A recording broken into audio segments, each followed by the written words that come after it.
ummati Muhammad sallallahu alaihi wasallam.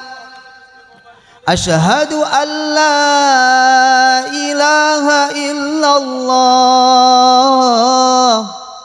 al-malikul haqqul mubin wa asyhadu anna Muhammadar Rasulullah as-sadiqul wa'dul amin. Allahumma salli wa sallim ala sayyidina Muhammad wa ala ali sayyidina Muhammad. Qala Allah ta'ala fi kitabihil karim ba'da an na'udza billahi minasy syaithanir rajim. Bismillahirrahmanirrahim. Laqad kana lakum fi rasulillahi uswatun hasanah liman kana yarjullaha wal yawmal akhir wa dzakarallaha katsira. Qala Rasulullah sallallahu alaihi wasallam,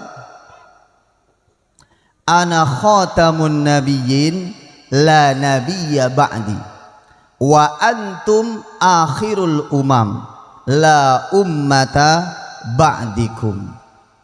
Sadaqallahul azim wa sadaqa rasuluhul karim wa nahnu ala dzalika minasy syahidin wasyakirin. Yang saya hormati para alim ulama, para kiai, tokoh masyarakat, sesepuh. Yang saya hormati Ketua Yayasan Al-Miftah Bapak Rahmat. Yang saya hormati Wakil Yayasan Al-Miftah Bapak Amir. Bapak, Ibu, hadirin hadirat, para santriwan, santriwati yang dimuliakan oleh Allah Subhanahu wa ta'ala. Yang pertama dan yang paling utama dalam sebuah majelis adalah menyanjung, memuji dan membesarkan serta memuliakan Allah Subhanahu wa ta'ala. Karena Allah itu zat yang segala-galanya, memberikan nikmat tanpa meminta bayaran. Kalau seandainya minta bayaran repot kita. BBM saja naik kita sudah puyeng. Bagaimana kalau seandainya Allah kasih mata kemudian suruh bayar setiap tahun naik. Tapi di antara sekian banyak, bahkan semua nikmat-nikmat yang telah diberikan oleh Allah, Allah cuma minta washkuruli wala takfurun. Semua nikmat syukur saja. Apa itu syukur? Terima kasih, memuji, menyanjung. Ya Allah, semua yang ada saya nikmati, ini hanya pemberian Engkau ya Allah. Syukur saja. Itu Allah ajari. Gimana caranya bersyukur? Dalam surah Al-Fatihah kita diajari bersyukur oleh Allah. Alhamdulillah, alhamdulillahi rabbil alamin. Pujian, sanjungan milik Allah Subhanahu wa ta'ala. Orang yang pandai bersyukur Allah ridho. Wa in tashkuru yardahu lakum. Kalau kalian hamba yang suka bersyukur, dikasih istri syukur, diberikan anak yang soleh, yang taat, manut, nurut, ngikut apa kata orang tua, bersyukur kepada Allah. Tidak pasti kalau orang tuanya soleh, anaknya pasti soleh. Belum tentu. Nabi Nuh, seorang nabi, umurnya ratusan tahun, dakwanya 950 tahun, memiliki salah satu putra yang bernama Kan'an. Naudzubillah min dalik. Bapaknya itu sudah merayu Allah, ya Allah, inna bani min ahli, ini anakku ya Allah. Ya Allah, tolong selamatkan anakku ya Allah. Aku seorang nabi, istriku ya Allah, anakku. Sampai Nabi Nuh juga merayu anaknya, ya bunayya irkam ma'ana, sudahlah kalau yang lalu biar berlalu, saat ini kamu ikut bapak naik perahu. Gak ada yang selamat pada hari ini, la asimal hadal yaum, tidak ada pertolongan, tidak ada yang bisa menjaga hari ini, karena hari ini bukan sembarang hujan. Hujan yang datang hari ini adalah berupa adab dan siksaan dari Allah.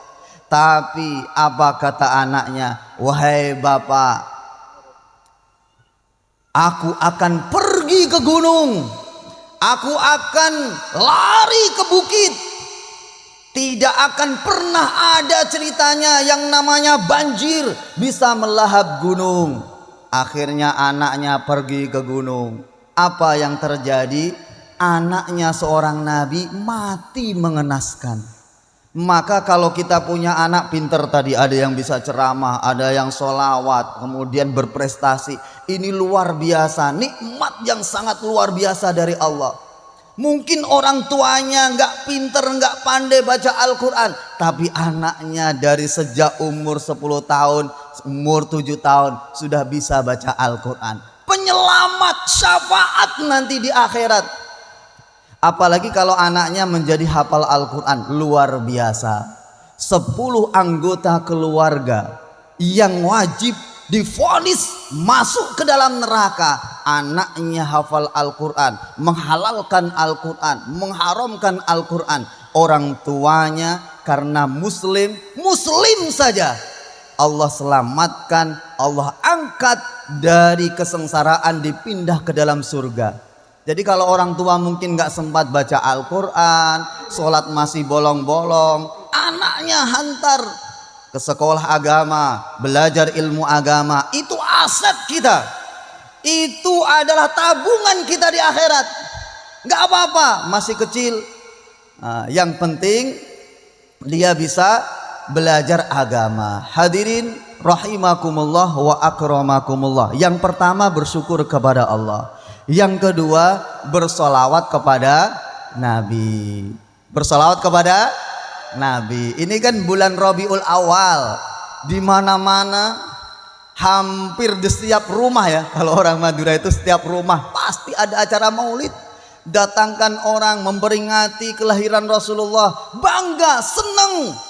Kenapa? Karena di bulan ini Nabi yang kita cintai, di bulan Rabiul Awal Rasulullah Sallallahu Alaihi Wasallam lahir ke dunia. Hadirnya membawa keberkahan, kebaikan seluruh alam. Nabi itu pernah ditanya, ya Rasul, ayo makan. Enggak, sekarang aku lagi puasa. Loh, kenapa puasa ya Nabi? Hari ini adalah hari Senin. Hari Senin adalah hari kelahiranku. Nabi memperingati hari kelahiran itu dengan puasa. Adik-adik di sini, siapa yang memperingati hari kelahirannya dengan puasa? Ada? Kadang-kadang kita memperingati hari kelahiran itu pakainya apa? Ulang tahun. Enggak apa-apa. Undang teman sedekah, enggak masalah. Ada enggak yang memperingati hari kelahirannya dengan puasa? Kalau memperingati hari kelahiran dengan puasa, Nabi ditanya sahabat, ya Rasul, kenapa engkau puasa pada hari ini?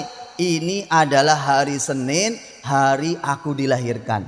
Nah, itu cara Nabi memperingati hari kelahiran, berpuasa. Maka sahabat, ya Rasul gimana ini? Ya sudah, nanti aja. Akhirnya waktu berbuka, sahabat buat makanan banyak macam-macam untuk menjamu Rasulullah Sallallahu Alaihi Wasallam. Maka begitu berbuka, makanan banyak ini. Kan kalau kita biasanya acara maulid itu banyak makanan, mengikuti bagaimana sahabat senangnya kepada Rasulullah Sallallahu Alaihi Wasallam. Begitu yang diceritakan oleh para alim ulama, saat Nabi berbuka, karena itu hari kelahiran beliau, berpuasa, makanan banyak, hasil bumi dihadirkan. Maka Nabi karena banyaknya makanan ya diambil satu-satu aja. Apapun makanan yang diambil Nabi semuanya berkah. Makanya kalau kita makan itu ada doa, Allahumma barik lana fima rozaqtana. Ayo sama-sama, hafal nggak doa makan? Coba sama-sama adik-adik yo. Allahumma fima rozaqtana wa qina adza. Jangan lupa doa. Kenapa doa? Kalau makanan itu didoakan, berkah ya Allah, berikan keberkahan kepada makanan. Makanan itu akan menjadi asbab jasad kita jauh dari api neraka. Kenapa? Makanan masuk ke dalam perut, jadi darah, jadi daging.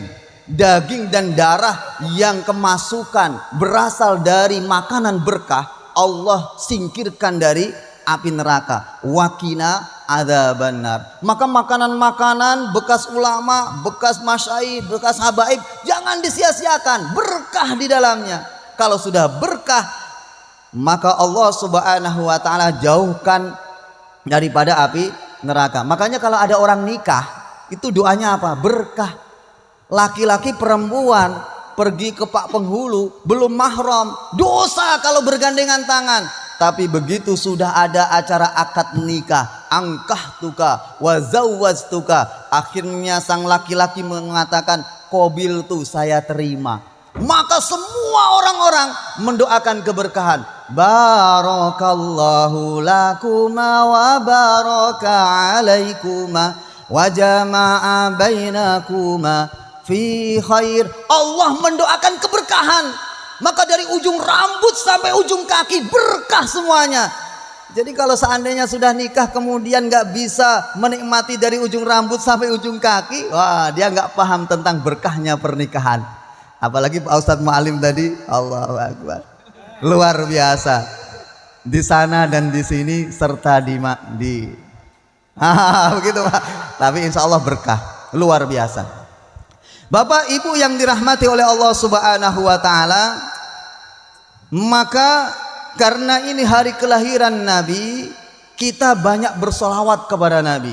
Siap bersolawat. Tadi adik kita yang ceramah tadi ngajak kita solawat. Ya, solawat itu bukti kita cinta kepada Nabi. Kata Nabi, man shalla alayya sholatan, barang siapa bersolawat satu kali saja, dia solawat sekali saja, maka kata Allah, sallallahu alaihi asyrah, aku balas 10 kali rahmat, 10 kali kasih sayang. Artinya solawat kita itu nggak akan pernah sia-sia. Monggo. Ya Rasulullah, salamun alaik, ya Rafi'a sya'ni wa daraji, atfatayyaji ratal alami, ya uhailal judi wal karami.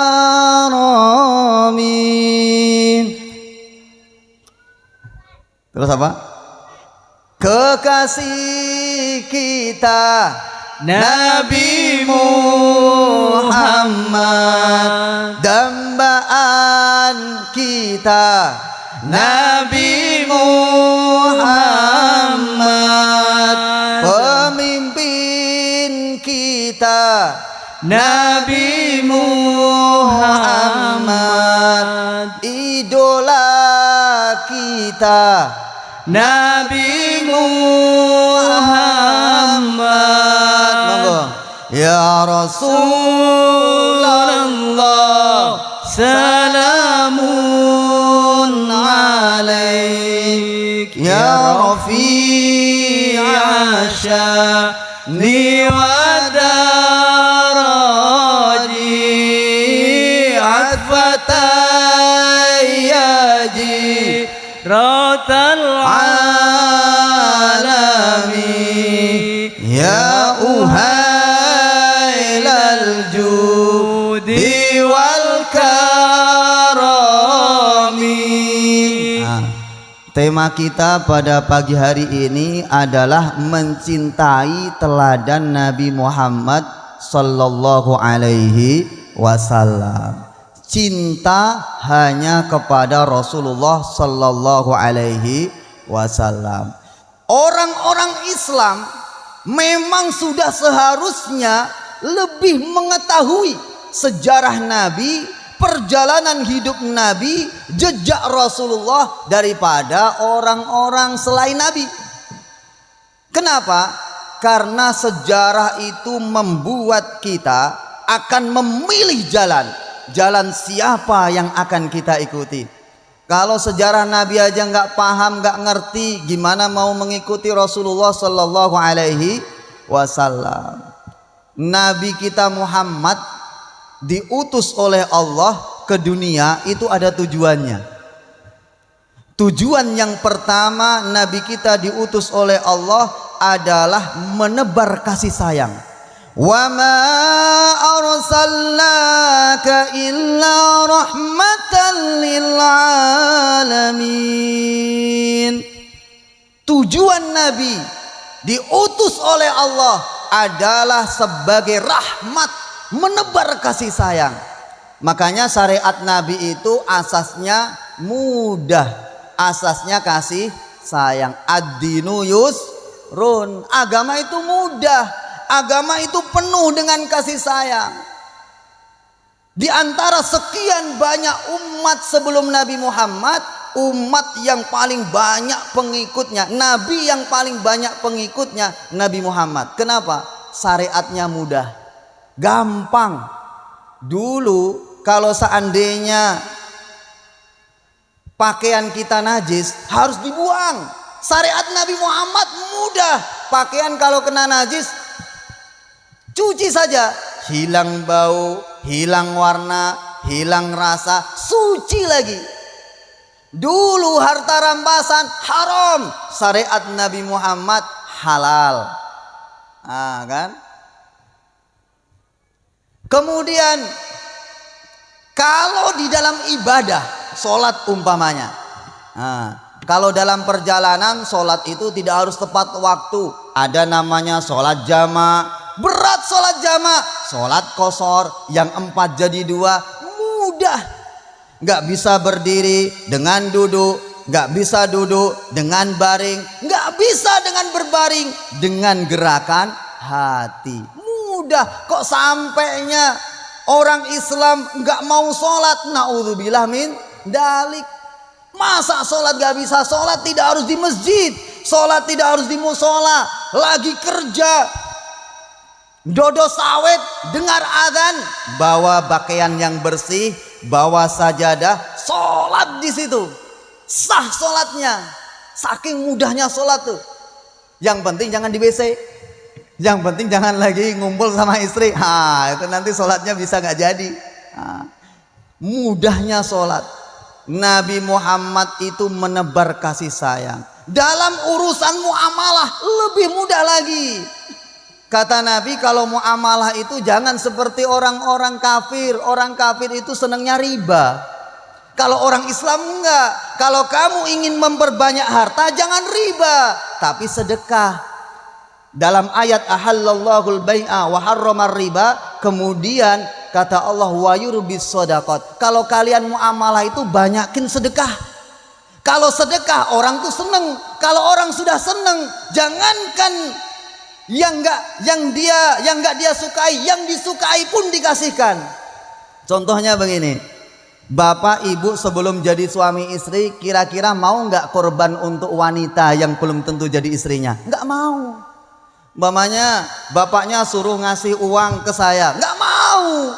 Tapi kalau bapaknya tahu, oh ini istri saya, jangankan uang, rumah ku kasih, mobil ku beliin. Kenapa? Cinta. Orang sedekah menyenangkan orang.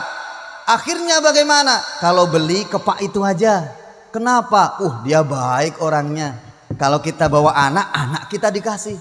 Ini ciri-ciri muamalahnya sahabat. Senang sedekah, kelihatannya berkurang, tapi Allah hadirkan orang banyak untuk membeli peralatan dia. Sampai Allah itu berfirman, kenapa sih kalian khawatir kalau sedekah? Jangan khawatir. Mathalul ladzina yunfikuna amwalahum fi sabilillah kamathali habbatin ambatat sab'a sanabil. Orang tua aja nggak khawatir uangnya dihabisin anak. Anaknya mau kemana Pak? Mau kuliah. Masuk kuliah itu berapa juta? 15 juta. Gimana Pak? Kira-kira 15 juta nagih nggak nanti kalau anaknya sudah bisa kerja? Ya enggak. Kenapa kau kasih 15 juta ke anak cuma nggak kau minta lagi ganti? Ya enggak, saya cinta. Orang cinta itu bisa mengorbankan segala-galanya. Makanya Nabi itu diutus untuk menebar rasa cinta. Kalau orang sudah cinta, jangankan harta, diri dikasih. Itulah Sayyidina Abu Bakar. Ya Rasul, saya rela diinjak, saya rela disakiti, tapi saya nggak rela kalau ada duri yang nempel di jasadmu, darah keluar, saya nggak rela. Itu orang cinta. Orang tua bilang sama anaknya, saya nggak rela kalau anak saya dipenjara walaupun salah, karena cinta. Saya nggak rela kalau istri saya didolimi, dia istri saya, apapun keadaannya saya jaga. Cinta. Makanya Nabi menebar rasa cinta. Hendaknya kalian sesama orang Islam tuh cinta, sayang. Kalau sudah cinta, berapapun uang yang kamu keluarkan itu nggak masalah. Namanya cinta, nggak hitung-hitungan. Contohnya bapak ibu bawa makanan ini, nggak ada ceritanya ngambil bayar. Tapi kalau ke pasar bayar. Adik-adik ini dapat hadiah bayar nggak? Nggak bayar. Yang ngasih seneng, yang ngasih. Wah, ini juara 1, juara 2. Kenapa senang? Cinta. Maka perbanyak sedekah dalam muamalah. Orang banyak cinta, dia ngasih kebaikan lebih banyak. Itu dalam muamalah. Lalu bagaimana rahmat di dalam muasyarah, hubungan? Luar biasa. Nabi itu bilang sama sahabat, kalau kamu masak, baunya kecium sama tetanggamu, dosa kamu kalau nggak ngasih tetanggamu. Kasih, peduli. Jangan ikuti gaya orang sekarang, kamu, saya. Ketemu temen, acuh tak acuh. Nabi sabdakan tabassumuka. Kalau kamu malas ngomong, malas bicara, tabassumuka, senyum saja. Nggak usah ngomong, senyum. Fi wajhi akhika, di hadapan wajah saudaramu, laka sodakoh. Itu sudah sedekah. Tapi hati-hati, jangan senyumnya di istri orang.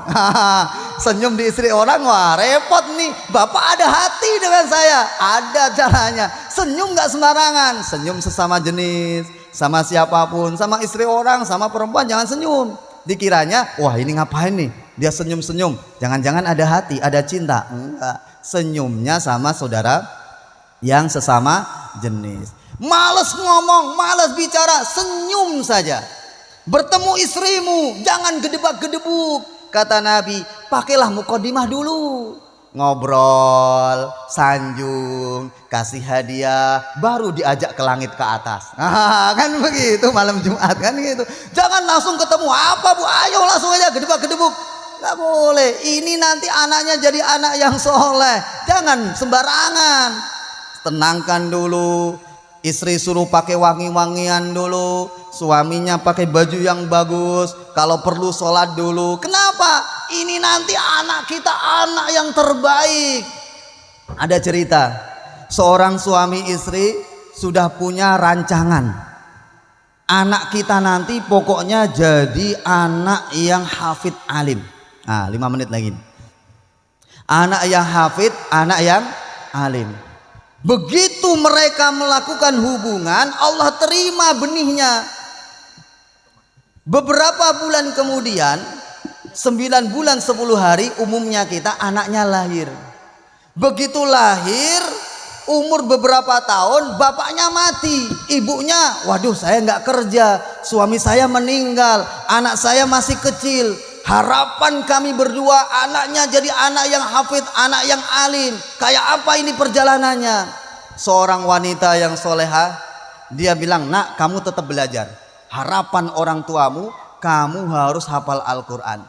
Begitu anaknya pergi belajar, sebelumnya umur 4 tahun, anak ini divonis buta. Jadi sudah meninggal suaminya, anaknya buta lagi. butanya permanen. Maka ketika buta, waduh ini, nak kamu sudah buta nggak apa-apa, belajar aja. Tapi doanya seorang wanita, ya Basir, wahai Zat yang maha melihat, berikan penglihatan kepada anakku. Saat dia belajar, anaknya, gurunya membacakan surah Qaf. Qaf wal Qur'anil Majid sampai ayat inna ladaina raqibun atid. Begitu gurunya selesai baca Al-Qur'an, selesai baca surat Qaf, apa yang terjadi? Gurunya langsung ngasih pertanyaan. Anak-anak, siapa yang hafal dengan apa yang saya baca? Surat Qaf sampai selesai. Semuanya diem. Namanya anak-anak rame. Ini yang buta, dia angkat tangan. Saya hafal. Anak umur 4 tahun, 5 tahun sudah hafal begitu dengar. Begitu dipanggil, ya nak kamu datang. Sini kamu hafalkan. Dari mulai Qaf sampai akhir surah hafal, gak ada salahnya. Maka ditanya, nak kamu anaknya siapa? Anaknya itu yang jadi yatim, orang tuanya meninggal. Kamu hebat, saya ingin kamu hafal hadis, jangan Al-Quran. Kalau Al-Quran itu mudah, Al-Quran itu Allah berikan kemudahan. Kalau kamu cuma hafal Al-Quran kurang, hafalkan hadis. Maka anaknya yang buta, dia pulang ke rumah, datangi ibunya. Bu, alhamdulillah saya disanjung, saya dipuji sama guru saya. Kenapa nak? Katanya saya bisa mengulang bacaannya, 1 surah hafal. Oh iya bagus, ibunya seneng, keluar air mata. Anaknya yang buta hafal 1 surah. Dengar 1 kali langsung hafal. Kenapa? Orang tuanya waktu bikin sudah punya rancangan. Anak kita harus jadi anak yang hafid dan alim, yang cerdas. Ini sudah direncanakan sebelumnya. Begitu ibunya senang, kata anaknya, Bu, uridu hafdzal hadis, saya ingin menghafal hadis. Ibunya tercengang, nak kamu buta, hadis perlu baca, kamu gak bisa baca. Tapi kata anaknya, pokoknya saya pengen hafal hadis, guru saya nyuruh saya hafal hadis. Maka ibunya langsung pergi. Anaknya juga agak nganu kan, karena gak disetujui ibunya, pergi ke kamar, ngulang bacaan ustadznya. Ibunya gelar sajadah.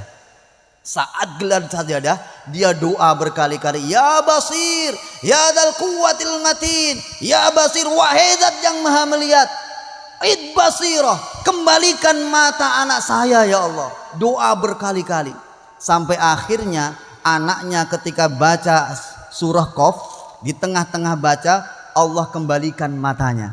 Luar biasa. Doa seorang wanita solehah membuat Allah Subhanahu wa ta'ala mengembalikan anak yang buta, divonis buta gak akan pernah sembuh. Tapi doanya luar biasa. Maka ketika anaknya bisa melihat, dia lari ke ibunya yang lagi gelar sajadah mendoakan anaknya. Wahai Umi, kenapa nak? Saya bisa melihat, saya bisa melihat. Benerankah? Iya. Maka saat itu ibunya sujud.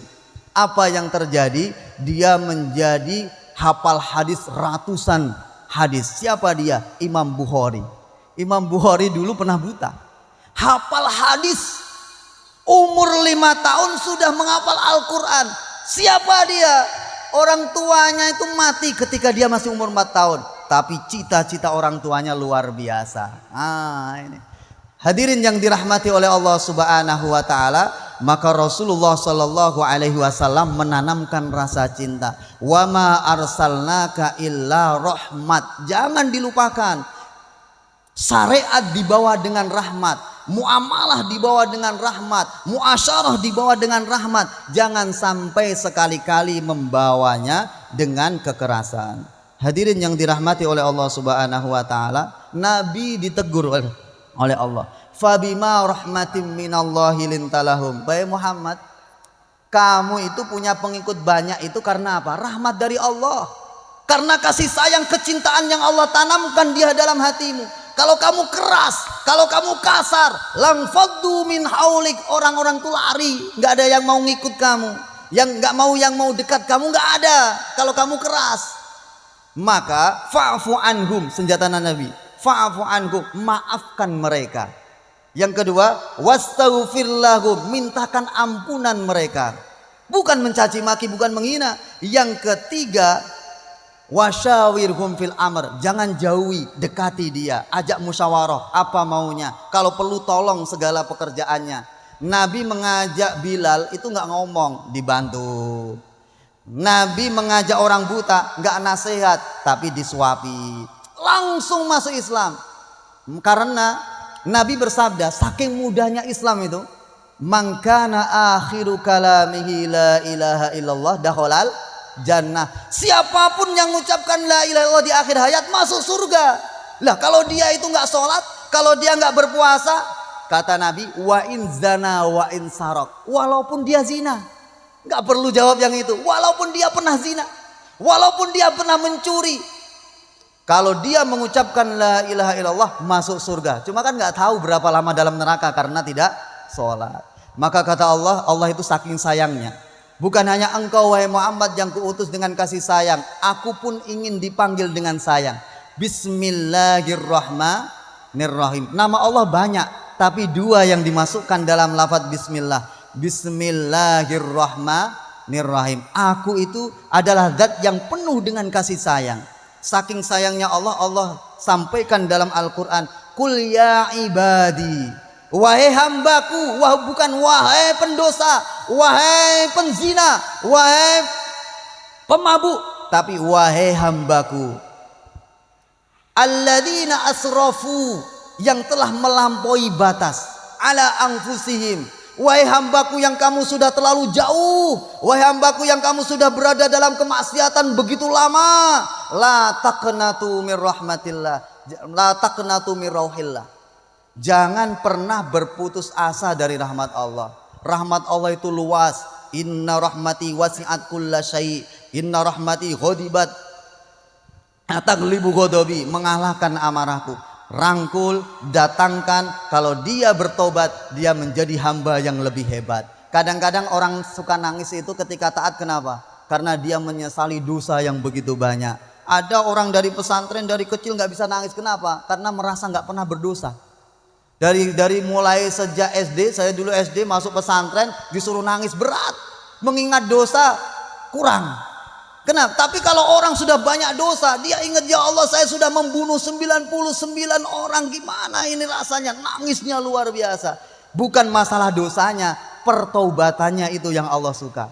Maka kata Allah, wahai hambaku, jangan terus dalam maksiat. Datang, dekat, kamu pingin anak yang soleh, kamu pingin istri yang solehah, kamu pingin menjadi hamba Allah yang diridhai. Sudah cukup maksiatnya. Datangi Allah, ikuti Rasulullah Sallallahu Alaihi Wasallam. Bapak Ibu yang dirahmati oleh Allah Subhanahu Wa Taala, banyak tentang bagaimana maksud tujuan Nabi diutus. Yang pertama rahmat, yang kedua menyempurnakan akhlak sebagai pengajar, kemudian diutus untuk seluruh umat manusia, kemudian Nabi diutus memberi kabar gembira, memberikan kabar peringatan dan lain sebagainya. Banyak tujuan Nabi diutus ke alam dunia ini, tapi kita sebagai umatnya maka jangan sampai terlalu jauh dari sunnah Rasulullah Sallallahu Alaihi Wasallam. Nabi kita itu penyayang. Nabi kita itu membawa syariat yang mudah, gampang, dan sangat menyenangkan. Oleh karenanya jangan pernah sampai kita berpikir bahwasanya pemimpin kita ada kekurangan. Allah Subhanahu Wa Taala sudah jadikan bahwasanya semua nabi, apalagi Nabi Muhammad, adalah seseorang yang sudah dijaga oleh Allah Subhanahu Wa Taala. Pasti punya sifat sidik, punya sifat amanah, punya sifat fatonah, dan punya sifat tabligh. Dan Rasulullah Sallallahu Alaihi Wasallam adalah satu-satunya manusia yang dijadikan oleh Rasulullah, yang dijadikan oleh Allah Subhanahu Wa Taala sebagai nabi akhir zaman, sebagai suri toladan, sebagai panutan dalam kehidupan. Siapapun yang mengikuti beliau, tempatnya adalah surga. Demikian yang bisa saya sampaikan. Mohon maaf kurang lebihnya. Kesalahan dari saya sendiri, kebaikan semuanya datang dari Allah Subhanahu Wa Taala. Kita tutup dengan doa kafaratul majelis. Subhanakallahumma wa bihamdika asyhadu an la ilaha illa anta astaghfiruka wa atubu ilaik. Wassalamualaikum warahmatullahi wabarakatuh.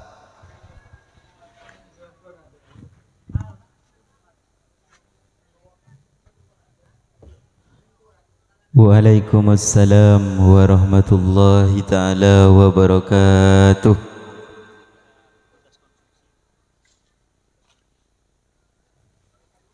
Kepada petugas konsumsi, silahkan berkumpul di ruang konsumsi. Dan dimohon kepada para tamu undangan agar tidak beranjak dulu karena kita masih bersama-sama mengikuti Maulid Tiba baginda Rasul Muhammad sallallahu alaihi wasallam. Maka kami mohon dengan hormat kepada para tamu undangan, wali santri agar tidak beranjak dulu untuk mengikuti Maulid Tiba Rasul Muhammad sallallahu alaihi wasallam. Terima kasih.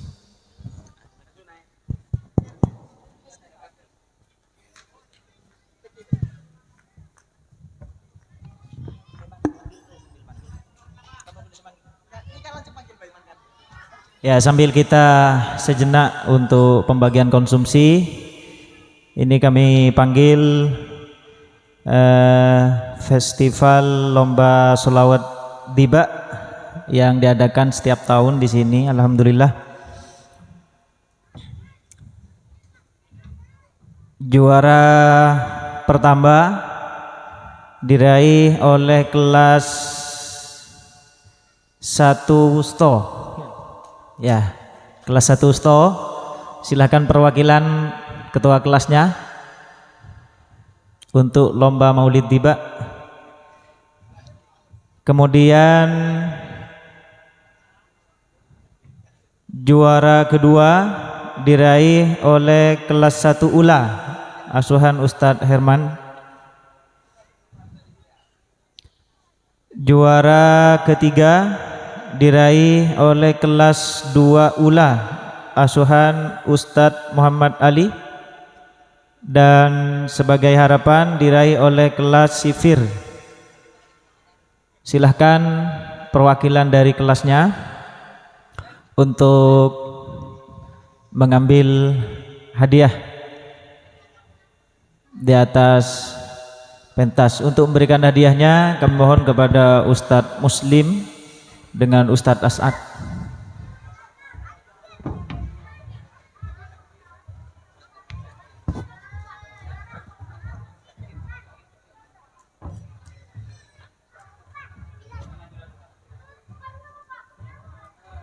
Kelas 1 Usto, juara 1. Ya. Kelas 1 Ula juara 2, kelas 2 Ula juara 3, dan kelas Sifir. Nah, perwakilan kelas Sifir mana? Sauki mana perwakilan? Amar, perwakilan kelas 3.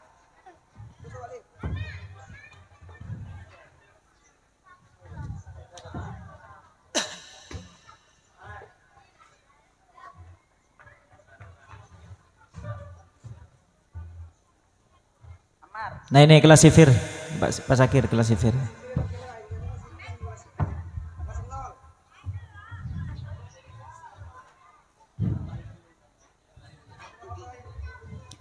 Foto bersama dulu.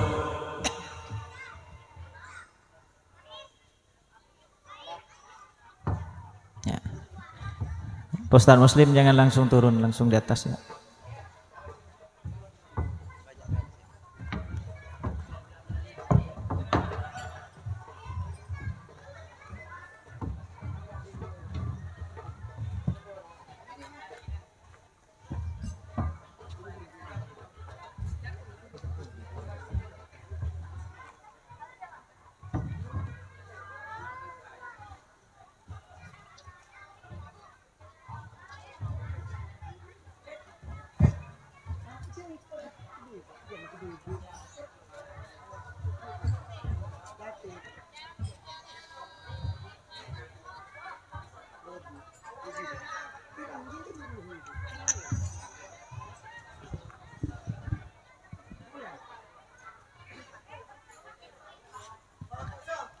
Sakir sama Ibrahimovic.